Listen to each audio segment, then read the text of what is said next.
All right. So, hello everyone. Welcome to another episode of the Dare to Learn podcast. I'm here with Zsolt. Zsolt, I'm really hope I'm saying it right, but it's a great pleasure to have you here at the show. Thank you for being here. Thank you so much for having me. And it's Zsolt, perfect for, I believe, 90%, plus minus 10% error, margin of error. So I listen to anything close. Great. So next time I found you in a big crowd, I think I will find you with this screaming your name. So, well, Zsolt, I have already told the guys about you, and it's great to have you here because I think you probably know. A lot of us look up to what Amazon is doing in a lot of different things, and this won't be the exception on what as much as you can share on what you guys are doing in learning and development at Amazon. But I also very excited because I have seen you for the past months, and of course, preparing myself for this interview, I have seen that you have a lot of things to share about learning, and this is all about learning. This podcast is about learning. So it's going to be, I hope, a very insightful and funny conversation. And let's go right into the first question I do to everyone in the show. So what is something about learning that you probably have clearer, or that you think is more clear to you and is not so clear to other people since you've been around learning for a while? So it's funny you mentioned funny. I often get this part that in my interviews and even at work, somehow fun always comes in, and humor. So I hope that that's not a problem. We're not going to be too scientific here. So instead of mentioning 5,000 people who already died and they were very smart about learning and that sort of thing, I would just say that my biggest, I think, revelation in the last 20 plus years is that a lot of people think that we design learning. We even have a names like learning experience designer as a title. Yeah. And it's not what we design, because learning is personal. It's happening in your brain and holistically on emotions and all that. But that's a personal thing, an individual thing. What we design is the condition or the most effective conditions around the learning. And it might be just a slight difference in meaning, but it's dramatic when you being measured of where you're good at it. Because if you think you're designing learning and that's the only way to learn, you produce things that you think based on science works well, in the best case. If you think you're designing the best conditions, then you have to get out from your mindset of learning. You have to think about what happens on the floor when this person goes back, the manager's relationship, the organization, the tools, and everything else. And that's, I think, the biggest mistake sometimes, that we're only focusing on the learning part of things rather than the actual application on the job. That's great.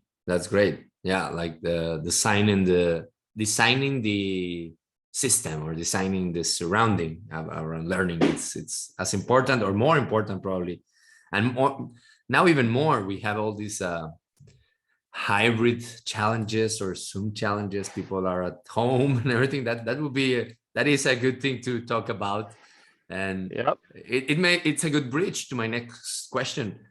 What do you think is the most impactful thing or impactful change that is going to happen with learning in the near future? So it's a good segue, because I think what's happening today is we have all these divergent things happening at the same time, accelerating. You have AI, we will move into the cloud. Well, now we have metaverse going on. Web 3.0 is going to change the world as is. And all these things that you hear, things going to be much noisier, much more digital, much more immersive. You have eye tracking, facial recognition, and all that. And so one thing that I guess we need to learn as a new thing is what I call this a digital isolation problem. So the illusion is going to be that you connect with a lot of people. But in reality, what you're doing is you're creating this persona, this digital persona that used to be in the old days, like twice a week, you post something on Facebook and that's your image on social and digitally. Then it turns into like you tweet every day, every 5 minutes, you make a TikTok video. So now your personality is online as when you're working, as when you relax with others and all that, and you don't have to maintain that. So what we're actually losing is the divisive sort of sideline between what you are today in the digital world and who you represent versus who you are really. And if we don't, it's like, I would say it's like, the Hotel California song that you can check out anytime, but you can never leave. That's a good analogy. Wow. Yeah. That's because it's until the point that we don't have to be two persons, it will be exhausting. I don't know if it's going to that's be that exhausting. one. Yeah. So that's the point is that if you try to keep two personalities literally and 24/7, then you're going to be exhausted. You're going to be burned out very, very quickly if they are very, very different. And how have you connected this challenge or this thing that is happening with how does that affect learning, for example? Or I mean, I can imagine a couple of things, but what are you seeing? So what I said the biggest change for learning is that we actually have to learn a new skill, and that is how do you maintain this? Okay. It's something that's a skill that's kind of growing today because now you spend half of your day on Zoom calls and whatever, so you're already experiencing that fatigue. But it's a skill that we both, all of us, it doesn't matter whether a designer or just a normal person, we also just have to think about how do you distinguish between these two worlds, sort of. And basically, it's a new skill, and it's going to distract. It's going to overload your brain. So whatever you actually want to learn besides that, it's going to be on top of this like constant thing living somewhere where we're not used to be 24/7. Wow. Now it may be too scary. I don't know. It's just it's Thursday afternoon or Thursday morning. Like this is my brain's going that way. It's good. The illusion part of like, yes, we're all connected. Technology, love, makes our lives easier. Free of us, we have more time to relax and all that. Maybe not. We'll see. That's very interesting. That's a very good question to pursue or to follow closely. And I in the last couple of months, I've been telling this a lot in the trainings that I deliver about who of you are having a lot more trouble than previous pre-COVID to have a 15 minutes of reading, 20 minutes of reading, and multitasking in Zoom. Even myself, I mean, I cannot judge others because we are doing more things at the same time. And I completely, and I know about the flow thing that you need to do one thing to be completely immersed. It's so hard now. And with what you're saying, it's not getting any better, right? So it's a good challenge to have in mind. Zsolt, can you tell us briefly about you? I have already presented your credentials, your story, a little bit of professional story, but maybe you can tell us about how come are you doing this for 20 years in learning? And of course, in your story, there must be, I suppose, some key milestones related to learning that you can share with us. Sure. So I never meant to be what I'm doing now as is, I think. It's not like I'm born to be a senior learning technologist at Amazon. There was no Amazon when I was born, by the way. So it started out with computers and engineering at that point, computer science, coding. I found it fascinating that you can create something from nothing. And it was coding for me. It's like you have a vision that nobody else sees, and you have a language that nobody understands until you put it together and then you give them the results. And up to date, those languages that I learned and just the coding part is actually how I think. And it really helps understanding problems from a very different perspective than just learning design. But after 4 years, I said, like, well, it's great. I'm not going to be a computer person with pizza and beer for 8 hours a day coding. I need people in my life. And so I did not a degree, the learning part. And then suddenly it all clicked. Like there's the technology part of things and there's the learning part of things. Through my 20 plus years in the corporate world, most people were on either side. So either as an engineer who's really focused on the technology part, and the implementation, had very logical thinking, or the learning visionary of know how people learn, behavioral science, motivation, and all that, but didn't have an understanding of the technology, what they can do. And so I was this sort of bridge between this engineer saying this, and that's what he means. And then someone was like, oh, okay, can you translate that? And went back and forth. And that was my last good 20 years in various companies, working on project when there's technology involved, but also learning, and how can you merge the two together, especially with the digital transformation. It was perfect. And then 2 years ago, I joined Amazon, 2.5 now. I was on the AWS side for a while, and then I moved to the people experience technology side of things. Either way, it is one of the, I think, the most exciting experiences, especially the people I work with daily. They're absolutely smart and innovative. So exciting times for learning, definitely. Good. That's great. And I really think I have had a lot of guests, and I think no one ever thought to being on learning for their in their earlier career, but they love to be here. So that's it's good to hear your story. And I think we need more translators like you, and we need to work harder in HR in general for with our connection to technology. So it's great to have an specialist in technology also telling us about learning. And well, I have some questions that I want to do about the overall future, or of how do you see the trends in learning and organizations. But you already mentioned the journey or the adventure that it's working at Amazon. Maybe we can start from there, from the particular to the general, and you can maybe share with us how is the learning and development world inside Amazon, what works, what you guys do different that we can be inspired from, and maybe where are you heading, what are you seeing. You and I talk about before the interview about the use of data, that of course we all looked into Amazon for data for other things maybe, but this may be the case to deep dive on that, or content overload. Tell us about that. It would be great to hear it from you.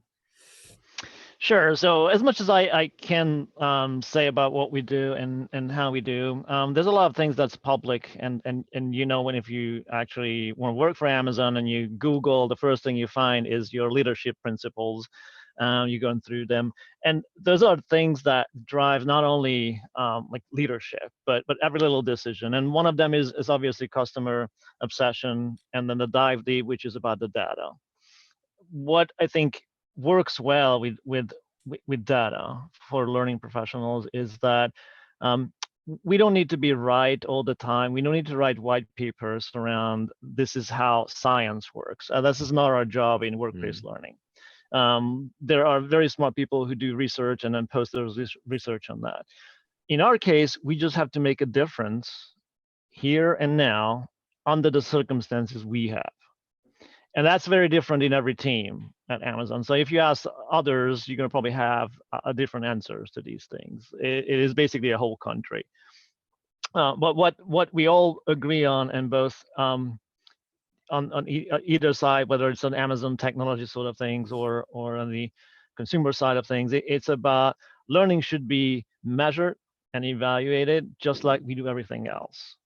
So customer obsession is about innovating, for example, on behalf of the customer before they even know it. It's less about what the companies are doing and what features we should bring in, but what are the pain points that we're solving for, and what do you go backwards from there? We use backwards design.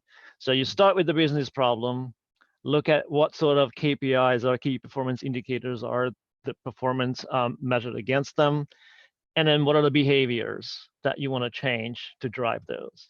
And then you go backwards of, okay, what are the behaviors? What are some of the barriers for those behaviors?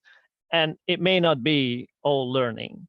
This is one of the biggest mysteries of the last 2 decades of how we trained everyone that if there's a performance problem, then we need training. And while we all know it's not working, we're still doing it. So you cannot win this conversation without data, because if you show data that we tried X and it's not working, then you can convince people to do something else. If it's just your opinion, then it's basically hierarchy, or whoever has more power is going to decide. And so one thing that definitely is this going backwards. The last thing is the learning part. And learning doesn't mean that you need to create a course.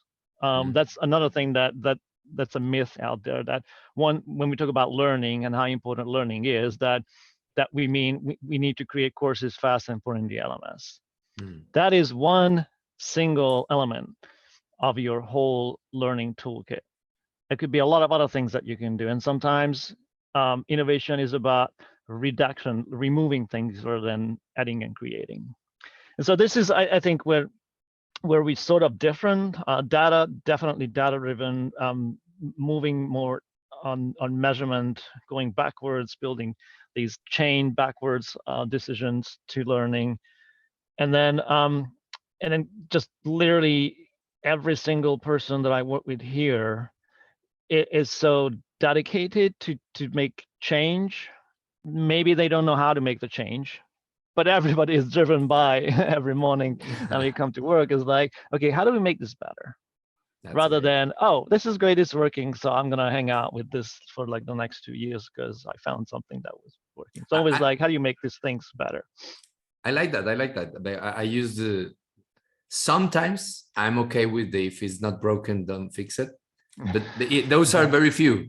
I mean, I'm always, if it's not broken, maybe just do it a little better. I mean, that you don't have to 180 degrees fix it, but because that's an easy way out. No, it's not broken, don't do anything about it. You just said that you can always do it better, so I really like that. Those incremental things help along. And the other part of it is that there's this goal setting of you as a learning professional. What are your goals? And it's not just the goal that you want to reach, it's the road there that you need to enjoy, because otherwise you work hard for weeks and months just to get to somewhere for an achievement. And then what? And then the next project comes and it's just a constant burnout, and you always wait for the next goal. Unless you enjoy and you're excited about what you're doing daily in solving those problems, then it becomes basically a climbing exercise over and over and over again, and at some point you burn out. Right. Yeah. Oh well, I really loved it, and I think we can talk a little bit about the learning professionals and the L&D role. I mean, how do you do it? I don't know if everybody else is doing it. How do you approach the projects in a way to enjoy it, and how do you, for example, as technical as we can get on getting those data and getting excited about the insights, how it looks the L&D function in Amazon, and even you guys or whomever wants to be for a while being relevant in L&D, where should we be heading? What needs to change? So I don't think that the L&D function, I don't even know what L&D function is. It's one of those like abstract things out there, like L&D. Yeah. L&D this and L&D should be doing that and all that. It's like, okay. It's sometimes it's like talking about like learning culture and all that. It reminds me of traffic. Like everybody's back in the days when you had to commute, everybody was complaining about the traffic. Why is it so slow? Why is it not moving? Blah, blah, blah. And actually, you're part of the traffic. You're sitting in your car. So it's not an abstract thing that's out there. It's you. Part of it is you. And so if every single person in the car is complaining about the same traffic, they're all complaining about themselves. Wow. And this is where changing it, the only way to change that, it doesn't start with the cars. It's not like suddenly everybody just gets out of the car and walk. Like, this is not reality. It's not going to happen. But what it comes down to is the mindset of thinking differently about it, more innovative way of what you can do. And one way to solve that is that you work from home. Although it wasn't really a creative idea, it was more like a forced sort of exercise. But yeah. But it proved that yes, you can actually solve the commute problem by just staying home. And the same for learning professionals is that it starts with the mind change around, are you focusing on what you can do to make content engaging? Or what you're focusing on is, are you making a difference in people's lives? Oh, And do wow. you care about it? Are you responsible for those, first of all? And then do you care about it? And if you do, how? And the answer to that is like, oh no, we can't, because like, the moment they done with my course, I don't know what's happening to them. And it's the same as sitting in a car in a traffic and saying, well, I don't know, there's so many other cars here, like they could do something, like I don't know, I have nothing to do, I just have to go to my destination. I Unless you love change it. your mind about it, it's not gonna make any difference. That's amazing. I do want to ask you about what do you do to make as you mentioned this in one of our emails back and forth, from content to impact, doing these learning solutions impactful. And please prepare yourself for that question, but I just want to give you something that it connects deeply with me, because just recently I'm rereading this book, maybe you know it, The Power of Moments, from the Chip and Dan Heath brothers. And these guys, there is a part in, I was reading it yesterday, there's where a teacher asked their colleagues, they are in high school, and say, okay, what do you want the kids to know 20 years from now about your course? And they all said things like, well, I want them to be critical about this. Even if it was the chemistry teacher, the mathematics teacher, they say, okay. And then after they answered that, it was 10 years or 15 years or whatever. Okay, now let's look at your syllabus, and let's see where in your syllabus and of the topic is that you are teaching that. And it was like, whoa, nowhere. It was nowhere. It was, all the content was there, but the thing they said they want the kids to remember them for, or to help them in the future, wasn't there. So there's a disconnection there. So I think what you mentioned is something like, what am I trying to do? I'm trying to check my objectives. I'm trying to teach something for the sake of content push, or I'm really trying to make an impact. And well, I have to tell you this because I felt the connection immediately. But how are you doing that? How does that in the latest solution that you have developed? Maybe can you share a little bit about how do you know you are being successful or closing to successful in that impactful sphere? So I would start with that this is the intent. It doesn't mean that it works every time with every project, but it's the mindset that you start with. Sometimes in reality, you just have to get things done. And again, this is not higher ed and other places when things generally slower and long-term and round sort of education. This is literally things come up every moment and needs to be dealt with. And so the only way for me or for others, because in my role, actually, I'm more supporting teams than doing it myself per se. In our case, it starts with measurement. And this is something that I learned maybe in the last 5 years or so. I used to be excited about making things engaging. So I jumped into gamification and game design, theory of flow and motivational theories and all that, because I really enjoyed I think the soft skill or durable skill part of things, of how people think and make their mind, and how do I make some content more engaging or come to life.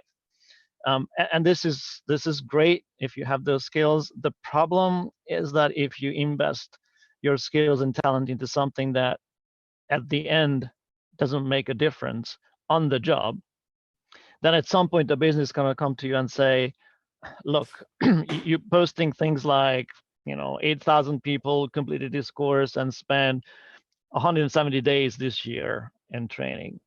That is investment, because we invested this time in their development. Where's the result?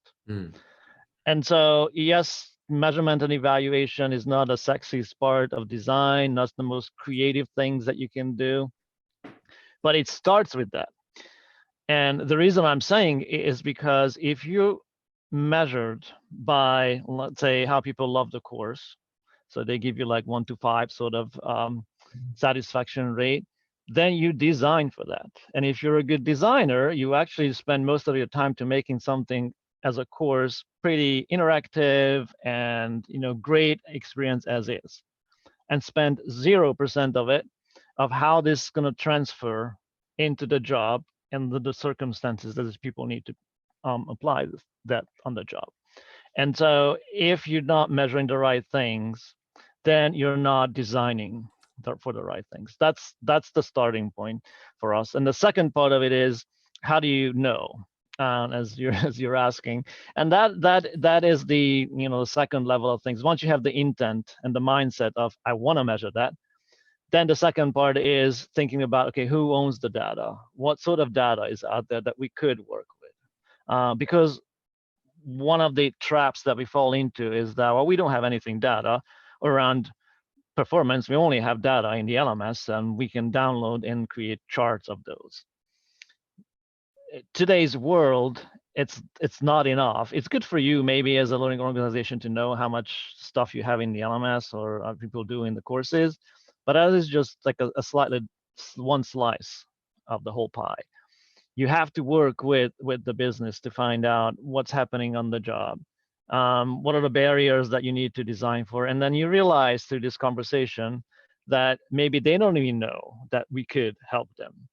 And this is where we, as learning professionals, are going to have this, I think, very soon, a decision of, are we in the business of making courses, taking one content form to another? Or are we in the business of actually helping the business make things move and change? Because I can tell you in 5 years, if all you do is just take content from one form to another, AI is going to do it in an hour. And if you walk into the business and say, look, AI is going to be only like, let's say 80-85% perfect in an hour, but I have a team of 5, and in 6 weeks, we can bring you a course that is perfect. Guess what? We're going to go with. Wow. Yeah. That's hard to swallow, but better now than later. Better now than later. That's great. I mean, it's one part of it is that as we started with learning and what people know, or maybe myths about learning, is that a lot of times we waste literally our talent and resources to create a solution, a learning solution that's not even a training problem at all. That's that needs to go, because that if we keep doing that, if we keep compensating for bad UX, broken systems, bad processes, then we're going to be very busy still, but not making any difference. And the first time when there's a budget cut, who's going to go? People who make no difference. Yeah, that's true.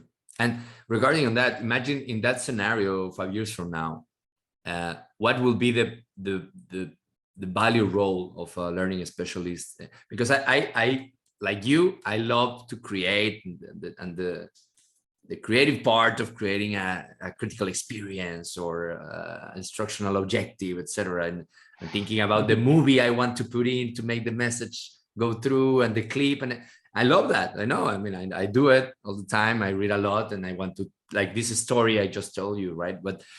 But I know that we need to move into a more sophisticated function, and I love the data that is coming to the function. But in that scenario, is there still, maybe I'm trying to prophesize here, but I think I hope that's gonna still worth something, that creativity. Or how do you see the learning function adding value when things are this sophisticated in technology? Yeah, so let's be more optimistic. So far, my answers were really on the side of if we keep going like that, there's a cliff. We're gonna end crying in the show. So I think 2 parts here. One is that as an element, as a function, if there is a function like that, I think people don't care whether this is learning, whether this is communication, whether this is search or content understanding, or whatever the tools are. And then again, it's about workplace learning. They want to get things done. And so they're going to go the easiest and quickest way to get things done. And if we think that learning is going to live on an island somewhere, when people go, learn something, come back, and then they continue their work, then I think we're sort of dreaming. And so first, we need to understand that learning is important. There are very important things that they need to, for example, memorize. Not every little thing, but there must be things that's critical that we can help with. Skills they need to practice. They can't practice things on the fly on their job, especially if these are critical things. Like if you work, for example, in a warehouse and there's robots moving around, it could be life-threatening if you're just walking around and try to practice things. And so that is, for example, a good VR example when we can take that environment, put in a safe practice, and they learn it before they get into the real thing. But in order to do that, before we create anything, we need to make sure that what we're working on is the part that needs to be learning, and by the solution is going to actually make a difference. So as I mentioned, today we do a lot that's not going to make a difference. We know already because we can tell the business that it's not going to solve their problem. So the first thing is going to be, how do I make sure that we only work on things that we know as a solution is going to make a difference? And what do we do with those things that don't? So how do we peel off all the problems that's not learning and do something else with it? And so we need to be more of a consultant have a consultant mindset around, I'm going to help you create a map of things that all impact your solution. And we pick what learning is going to make a difference with, and we'll take those. But there's stuff here that you need to help with. So for example, if it's an awareness thing, do we really need like a animation so people can be aware of something, or we just send out an email and now they're aware of it? Again, done. It doesn't take like 5 days of some animator going through things, or use Go Animate or whatever, and going through awareness emotional. campaign. Just tell them that here's the second part of it is, we also have to make sure that we have the rights and the permission to tell how it is, because in the workplace learning, a lot of times the blame goes to training, the credit never goes to training. So if something's wrong, the first thing is like they were not trained. If something going well, then the manager is doing their good job or whatever. Yeah, it's like a soccer team. Like if the team is playing well and winning, nobody cares. It's great. If they don't, the manager have to be fired. And so the point is that we need to work with the business, pointing out those things that they can solve for, some of the things that we can do, but also think about more. I don't know if you've heard of done any of the 5 moment of needs framework. Just think about what their needs are, what type of need, and what is the best solution for that. So that is the first thing. The second part, write it down, 5 moments of need. The second part of this is very important, and then we're working on this year and next year, is making learning relevant. And by that, I have 3 articles, and it was a post on LinkedIn, and then just turned into 3 articles because there's a lot behind relevancy. But we have to make it relevant to each person.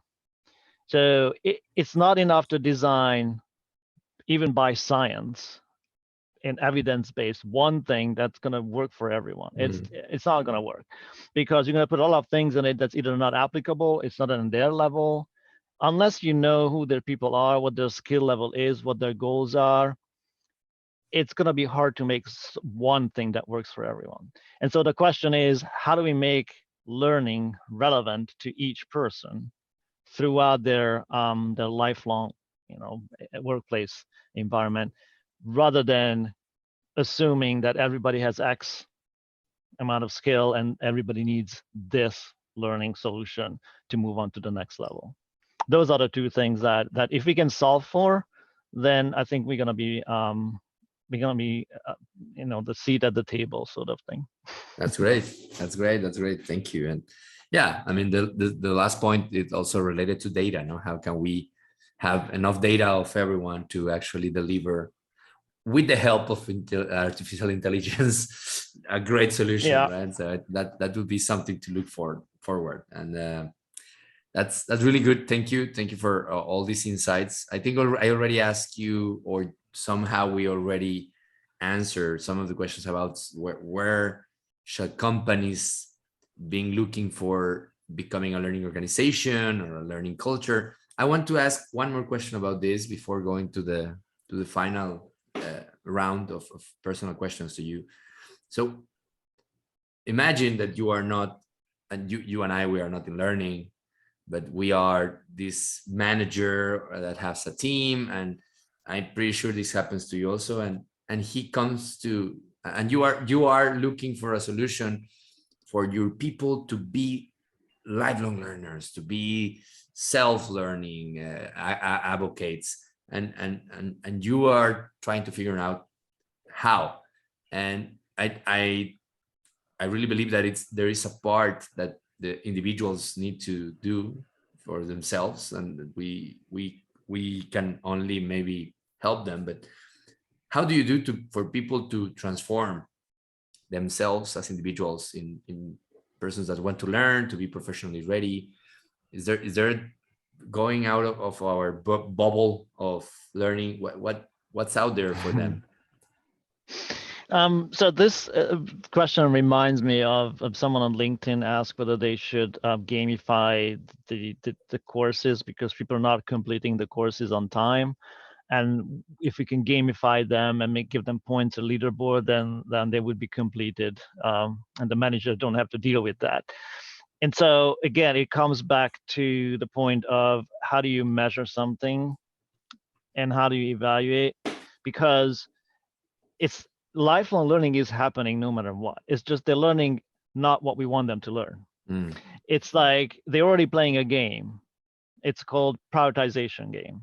They have limited time at work and energy, and they prioritize things that makes a difference for them based on their role, based on a relationship with their manager, based on the organization priorities. And so just because you come in and it's like, here's more courses, that's going to be helpful, that is very low on the list.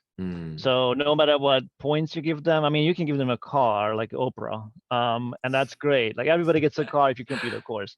But after a year, it kind of it's not really a scalable solution to give cars. Yeah. And so, but the problem is that you're not showing the value of that learning as you believe there's a value. So if the first thing is that it has to have a value, because otherwise it's just basically like selling snake oil.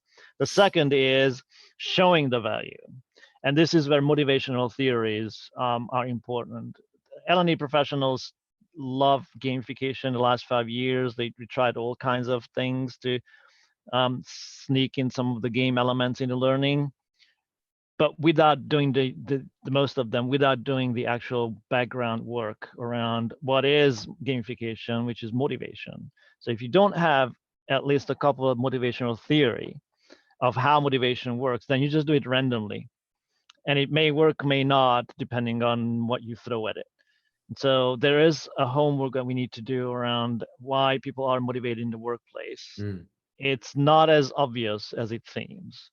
I have more articles on that too, because if you pick the little things that you can control, then you have a better chance to show the value to them, and then they will actually use this. But again, like you cannot assume that the best way for them to become this lifelong learner is taking your own courses that you built. That's and maybe amazing. much easier way to actually not doing any of that, but just asking for a checklist somewhere and it works for them. Why would you take 30 minutes to learn about the theory of X when there's 5 things that you need to do on the job, and here's the checklist? Yeah, I really like it, and it's of course challenging on how we need to focus on the value that we provide. And I was having a recent conversation with one of my customers, and said, I don't think people see the value on the curation you are doing, and maybe it's because we are not selling it right. I mean, you are not telling them how this curation will help them in their daily jobs. And I feel you. I feel what you're saying, and well, it has to have value for someone aside from myself, right? So I need to do the pre check on that. That is not just because I love it. So, but yeah, selling the value, having the skills to tap into motivation, as you said, is not as obvious. We always think the same motivations, moving your career forward, more money, or maybe there are other motivations that we need to tap into, and that will be interesting Well, to see. so one thing around, if you use EVT, which is the expectancy value theory for motivation, there's the cost part, because they have to give up their time, give up their focus, whatever. That's something against on the list of motivations. And one thing is that for me, it's important is self-efficacy. So just the fact that you can do it, you also have to understand why would you want to do it. So this is the what's in it for me sort of thing. But the second part is you need to see an example of similar people that you are doing this successfully. So instead of just having learning designers create content that is very informative and important and whatever those things are that the SME wants, show someone from Lily street credit, show someone who used this information or skill on the same job that this person is doing in the same environment and have success with it. Show them the data. Then you have their attention rather than just talking about it. This is the only way to do things, and here's the list of things that you need to practice. That's very good, and yeah, that's why authority comes from reality, right? From actually applying. A lot of the authority people is expecting is not from the word book or the book, but from someone applying that into their environment.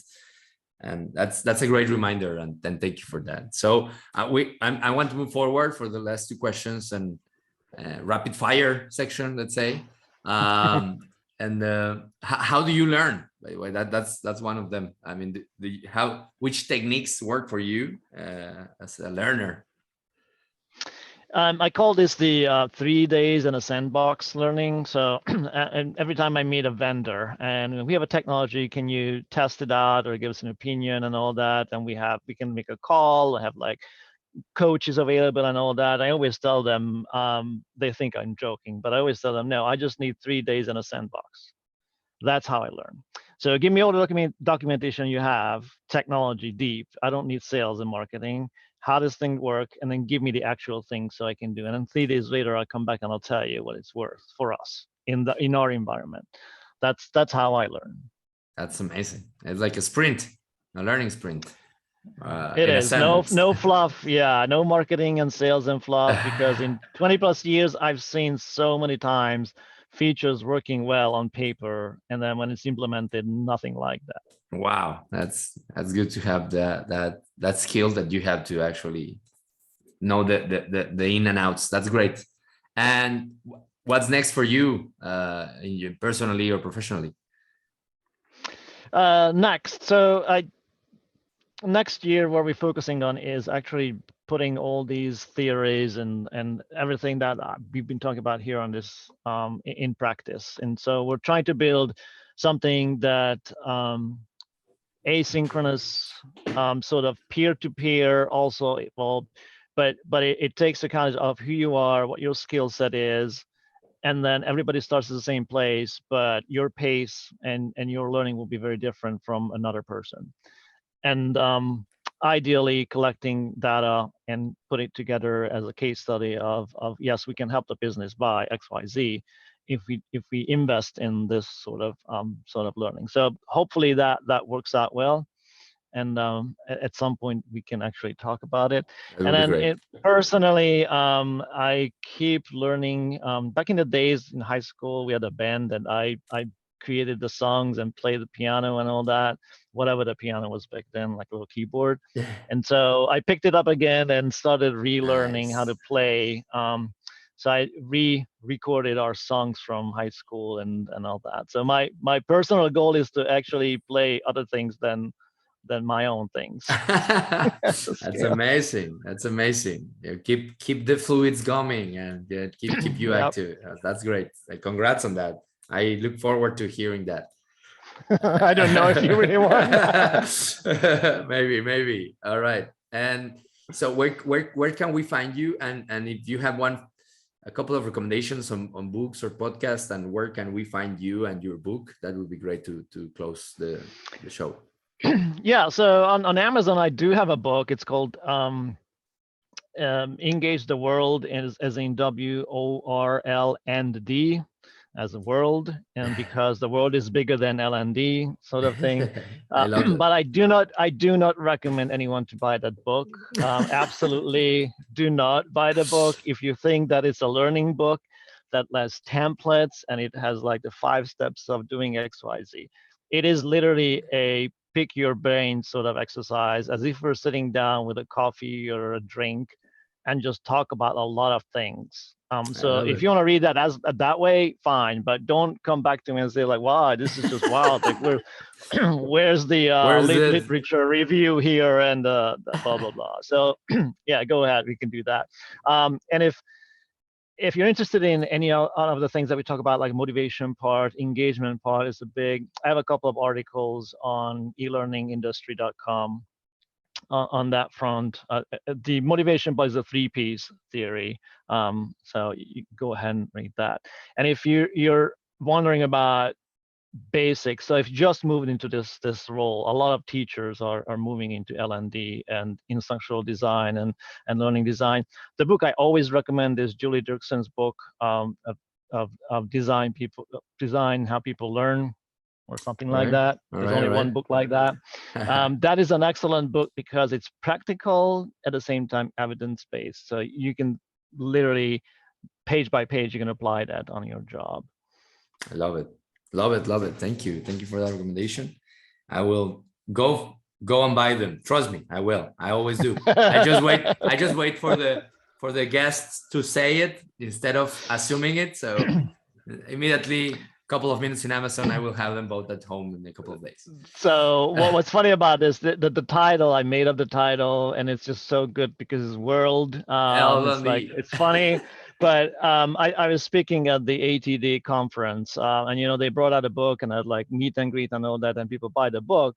And the cashier is like, "Oh, this is so bad. The end cannot search for it in the POC. Like, you have to like go around it and can't find the book because this is an end is breaking the whole search." And I was like, technology. Irony. Okay. Yeah. All right. Well, yeah, I will definitely go and find it. Don't worry, and let you know and send you a photo of myself with it. And it will be great to someday, hopefully, getting to meet you, and you can sign it for me, and we can have another great conversation like today. Thank you very much, Zsolt. It has been my pleasure, and I'm pretty sure for all the people listening to us. Thank you so much. And for everyone, if you implement any of these things, if you have any questions, find me on LinkedIn. I'm happy to connect with anyone in the business. Thank you. Thanks for your generosity. You hear him, so go ahead and let's keep the conversation rolling. Thank you, guys. Thanks, and remember, dare to learn.